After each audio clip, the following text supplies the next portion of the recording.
इतिहास में हार जीत तो होती रहती है। मुद्दे की बात है कि कौन स्पिरिट को जिंदा रख पाता है। इज़राइल भी खदेड़ा गया था, लेकिन उसने अपने स्पिरिट जिंदा रखी और आज वह एक अजेय देश है। राजपूत राजा हारे या जीते, लेकिन उन्होंने हिंदुत्व की भावना को जिंदा रखा।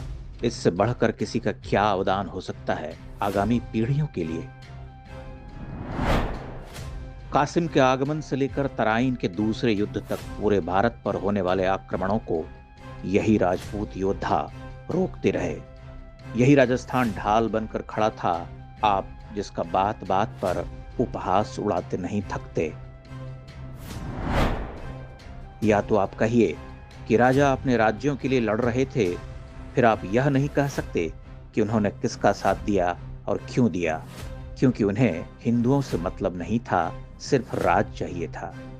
या आप कहिए कि हर एक राजा जितना भी उसके लिए शक्य था, हिंदुत्व की भावना को संरक्षित करने के लिए काम कर रहा था। आपके लिए यह कहना आसान है कि फलां युद्ध हार गए, फलां ने साथ नहीं दिया, भले आपको तत्कालीन परिस्थितियों का भान न हो। क्या आप जानते हैं कि इन राजपूत राजाओं के सामने एकमात्र चुनौती म्लेच्छ शत्रु ही नहीं थे, उन्हें अकाल से भी लड़ना था। एक सामान्य ठाकुर जिसके खुद के खाने के लाले पड़ते हों, लेकिन अकाल पड़ा हो तो अपने अन्न भंडार खोल देते हों, ऐसा एक दो नहीं हजारों ठाकुरों सामंतों ने किया। आप राजस्थान के ख्यातों में पढ़ सकते हैं। आप राजपूतों को गाली देना चाहते हैं तो ठहरिए। मान सिंह के दादाजी प्रताप के दादाजी के ध्वज के नीचे बाबर के विरुद्ध खानवा में लड़े थे।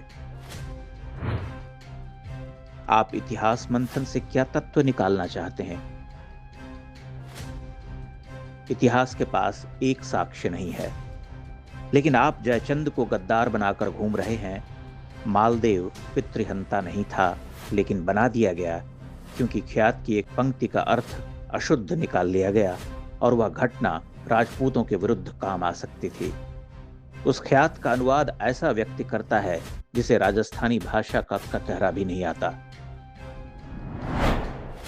कमाल है, आप हजारों निर्दोष हिंदुओं का कत्लेआम करने वाले अकबर को लोदियों से कम निशंस मानते हो।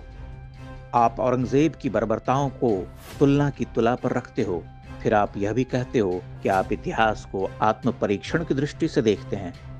हद कर रहे हैं, इससे बढ़िया तो वामी इतिहासकार हैं। जसवंत सिंह औरंगजेब के अधीन थे, लेकिन जैसे ही औरंगजेब मारवाड़ के मंदिर को तोड़ने की घोषणा करता है, जसवंत सिंह काबुल की सारी मस्जिदें तोड़ने का फरमान जारी कर देते हैं। वह तो मुगलों के अधीन थे ना, फिर उन्होंने मंदिर तोड़ने की बात पर इतना आक्रोश क्यों दिखाया? क्योंकि उनमें हिंदू भावना जिंदा थी। कान्हड़ देव मुट्ठी भर सैनिकों के साथ खिलजी की सेना का रास्ता रोक देते हैं जब वह सोमनाथ से शिवलिंग लेकर दिल्ली जा रही होती है। प्रताप गुजरात से लौट रही अकबर की सेना से टैक्स वसूल लेते हैं। कल्ला राय मलोत जहांगीर को विवाह के बदले जूतों की माला पहना देता है। आप पढ़िए कि इल्तुतमिश ने कितनी बार जूते खाए हैं राजस्थान में। ऐसे अनेक उदाहरणों से भारतीय इतिहास भरा पड़ा है। आप बताइए कि एक गुलाम कौम इतना खुलकर कैसे खेल सकती थी? हम तो मुगलों के हुक्म की तामील कर रहे थे। महाराणा प्रताप को लेकर स्वयं दक्षिणपंथी भ्रम फैला रहे हैं। प्रताप अकेले लड़ रहे थे, यह सफेद झूठ है। मारवाड़ के चंद्रसेन, सिरोही के राव सुरतान, बूंदी के दूधा, ईडर के राव नारायण दास, डूंगरपुर के सहसमल, ग्वालियर के राम सिंह तोमर और भी आसपास के सामंत प्रताप के साथ खड़े थे। आप अबुल फजल को पढ़िए और जानिए कि उस समय किस प्रकार प्रताप और उनके सहयोगियों ने मुगलों के व्यापार और हज यात्रा के रास्ते रोक दिए थे। हल्दी घाटी युद्ध को लेकर पहले वामी इतिहासकारों ने कहा कि वह युद्ध प्रताप हार गए, फिर आए दक्षिणपंथी और कहने लगे कि युद्ध अनिर्णय पर छूटा था। अकबर की सेना के साथ आए इतिहासकार बदायूनी की पुस्तक मुंतखब उल तवारीख पढ़ लीजिए। मुगल सेना मीलों भागती रही, एक जीती हुई सेना भाग रही थी। कमाल है। गोगुंदा के पास मुगल सेना रात रुकी तो आसपास के जंगल जलाए गए ताकि प्रताप की सेना पीछा न कर पाए। जीती हुई सेना में इतना खौफ क्यों था भला? अकबर ने युद्ध के पश्चात आसफ खां और मान सिंह को दरबार में आने से मना कर दिया। विजयी सेनापतियों को ऐसा उपहार। हल्दी घाटी का युद्ध जून में हुआ था। उसी साल अक्टूबर में अकबर पुनः चित्तौड़ पर आक्रमण कर देता है, अर्थात अपने द्वारा जीते हुए राज्य पर युद्ध। हद है। आप ऊढ़ा और मुंडेर के ताम्रपत्र पढ़िए, उनमें उल्लेख है कि प्रताप ने हल्दी घाटी के आसपास की जमीनें दान में दे दी, अर्थात अकबर की जमीन दान में दे दी। अमर सिंह कायर थे, जबकि दिवेर का युद्ध जीत जाते हैं। राव सुल्तान दत्तानी के युद्ध में अकबर की सारी सेना का सफाया कर देते हैं। कौन थे ये लोग? इतिहास की मुख्य धारा को गोली मारिए, क्या आप इन युद्धों की चर्चा करते हैं? आप कितने मुगल बादशाहों के नाम गिनवा सकते हैं जो स्वयं युद्ध भूमि में हरावल में खड़े होकर लड़ते थे, जबकि ऐसा हर राजपूत राजा किया करता था। राजपूत राजाओं ने पीठ दिखाई होती तो आप और मैं इतिहास पर चर्चा नहीं कर रहे होते। चारणों ने लिखा राजपूत के पराक्रम पर।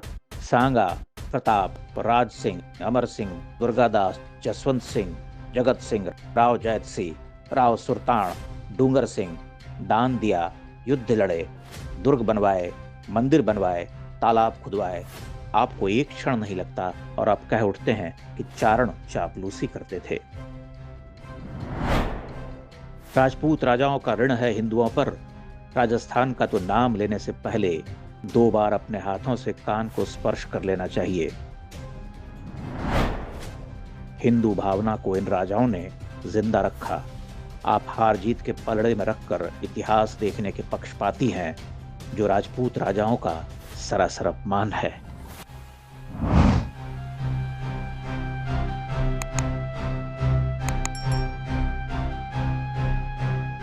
इंडेक्स ऑनलाइन के वीडियो समाज को समर्पित हैं।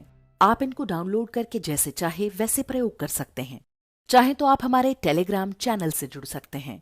वहां सारे नए पुराने वीडियो आपको मिल जाएंगे। हमारे सोशल मीडिया लिंक हर वीडियो के डिस्क्रिप्शन में होते हैं। हमारा एकमात्र उद्देश्य हिंदू समाज को जागृत और एकजुट करना है। इसमें सहभागी बने। धन्यवाद।